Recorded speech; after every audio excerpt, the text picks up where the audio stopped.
Book 6 Chapter 4 Episode 27. Exam results in a new slime.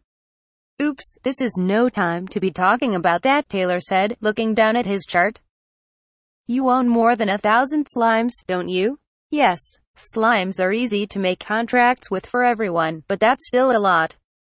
I feel like this is going to take us a while. Shall we begin? I'm ready. How many monsters can most people make contracts with, by the way? The person who had the most contracts with monsters, to my knowledge, owned about 300 chained bugs. But for most people, even 20 is a lot. Few people would even bother to make contracts with that many slimes. So it's hard to know what's normal for them, but I've never heard of anyone having over 1,000 of any monster. If so, then my number of familiars was off the charts. With that cleared up, we began the exam. I see. 2 hours later, I attempted to make contracts with countless monsters. Even when it came to just bird monsters, there were sparrow types, eagle types, owl types, and more that I had to form and break contracts with over and over. The same went for insects, fish, mammals, and reptiles. All of my attempts were successful. As far as we could find, there were no monsters that I couldn't form contracts with. Compared to slimes, however, I had trouble giving commands to most of the monsters. They wouldn't do what I said most of the time, so I seemed to be better with some monsters than others. The problem was, I didn't understand how it was determined which monsters worked best for me. All I knew about many of these monsters were their name or appearance, which I would only learn just before making the contract. I knew nothing about their ecology. For the monsters that I had never seen before, I had nothing but questions. But Taylor seemed to have an idea. Ryoma, it looks like you're compatible with monsters that have a tendency to form groups. So more social monsters, then? Most likely. Based on all the monsters you've been compatible with, I can see a trend there. More birds flock together. For slimes, I'm sure you've found something in your research that comes to mind. Another possibility is that you have an affinity for monsters that birth many children at once. This trend isn't as consistent as the other, but it's shared among many of these monsters. I'd explain what I mean for each individual monster, but that would take far too long.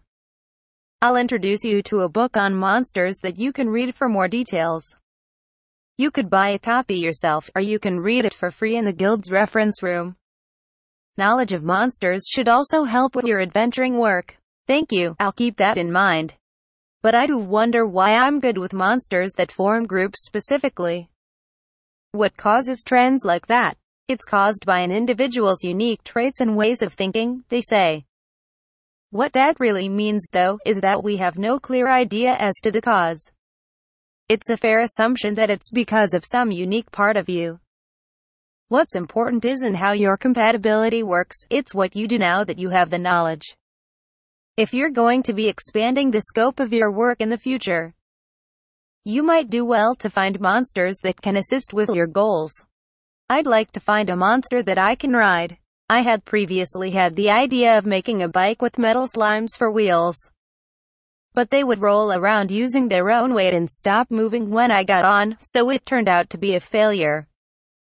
If I just wanted something to ride, then a huge slime would work, but it would be pretty conspicuous, and that wasn't something I wanted for my means of transportation.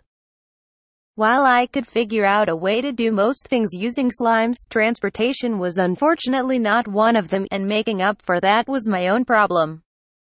The idea was recommended to me by an adventurer I was working with the other day, and it got me kind of interested. I also got permission from the Adventurers Guild to hunt bandits, so maybe I'll be taking jobs at more distant locations. I see.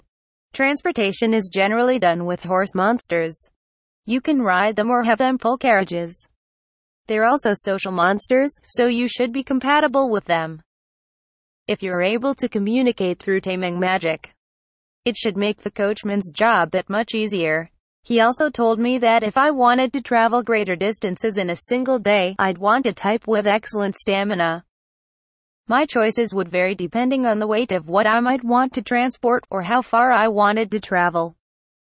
Taylor taught me that tamers needed to know monsters well, take advantage of their strengths, and compensate for their weaknesses. If I wanted some new familiars, the best first step would be to study. We must have talked for a while, because when I left the guild, the sun was starting to set. But it was worth it. Not only did I now know my aptitude, but I got to see a lot of different monsters, and I came up with ideas for ways to use my slimes in the future. Now I just had to check the laundromat and head home. Boss, perfect timing, Carm said as I entered. Something special had happened, according to him. I waited in the office until he brought me an unfamiliar wooden box. What's this? I asked. It contains a high-ranking slime. Most likely of a variety that you don't own yet. A slime? Sounds interesting, but how did it end up here? It was brought to us just a moment ago. Somebody found it on the road to the mine.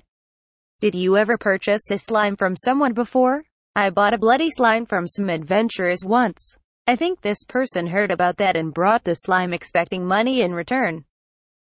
It was all rather sudden, but this is a slime I hadn't seen you with before and I assumed you would want it, so I decided to buy it.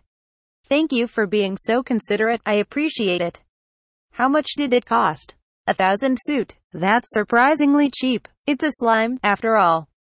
It doesn't seem like it can use magic either, so most places would have paid less, or refused to buy it at all. The person who brought it probably feels good about what they got right now. Really? Well, that's cool, I suppose. If something like this were to happen again in the future, should I buy the slimes offered? Sure, as long as you don't lose your shirt. As you wish. Right, if anyone brings us slimes, I'll let them in for negotiations. Could you give me a list of the slimes you currently own? It would help me to decide whether to buy the slime and how much to pay. Sure, no problem. Also, Belle the nun has a message for you. Grass has grown from the slime they're keeping at the church and the children are worried that it may have caught something. She'd like you to come check on it when you have the time. Does it seem sick? It doesn't sound like it's acting sick. It just sprouted grass from its body. Maybe it evolved then. Alright, I'll head right there. Thus, I decided to stop by the church on the way home. But first I wanted to check the slime in the box. Once I confirmed there were no more messages for me, I opened the lid. What I found inside appeared to be an ordinary stone the size of a fist. I was worried that we had been tricked for a moment, but I doubted that Carm would be so easily fooled. I cast the contract spell before it might have had the chance to jump out, and it worked. This was undoubtedly a monster. I cast Monster Appraisal on it. Stone slime. Skills. Harden 2, Physical Attack Resistance 2, Consume 3, Absorb 3, Split 3, Camouflage 10. It was certainly a slime. Its skills were close to that of a metal or iron slime, but neither of those possessed the camouflage skill. That skill was at an especially high level too. It was similar to how the bloody slimes could just look like puddles of blood if they sat still. This slime was indistinguishable from an ordinary rock, so I had no idea how it was found. He was getting along poorly with a coworker and happened to kick it out of frustration, Carm explained. He said he was surprised that the rock moved. He got pretty lucky, then. The food for this slime would obviously have to be rocks. I did need to find out if it had preferences for certain types of rocks, though. I picked up a few random rocks to see what the slime would do. Boss, I have to get going now. Oh, right. Thank you. Carm got back to work. While I spent some time thinking about the stone slime.